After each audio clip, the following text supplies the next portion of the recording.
శ్రీ గురుభ్యో నమ. హరి ఓం. శ్రీమాత్రే నమ. చిత్తశుద్ధి, నిర్మలమైన మనసును కేంద్రీకరిస్తే అన్నమాట తప్పకుండా జరుగుతుంది. మంత్ర బలం కంటే మానసిక బలం గొప్పది. రామ రామ అని వందలు వేలు రాసే వారికంటే ఒకసారి ఏకాగ్రతతో రామ అంటే చాలు ఫలితం దక్కుతుంది. పండితులు, మేధావులు, మంత్రశక్తి, తంత్రశక్తులు అభ్యసించే సామాన్యులు తమ శక్తి అప్పుడప్పుడు ప్రదర్శించడం మనం చూస్తుంటాము.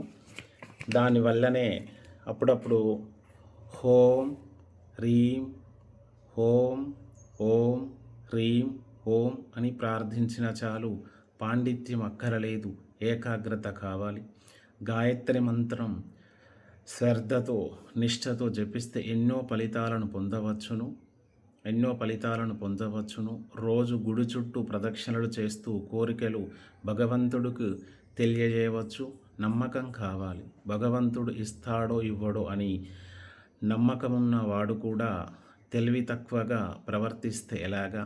రామ అంటారో మర అంటారో తెలియని స్థితికి భక్తి పారవశం, మానసిక కేంద్రీకరణ కావాలి. అప్పుడే ఎటువంటి అది అవుతుంది. వందలు వేలు జపాలు కేంద్రీకరణ కోసమే. శబ్దాలు ఉచ్చరించేటప్పుడు శరీరంలో శక్తి తరంగాలు పుడతాయి.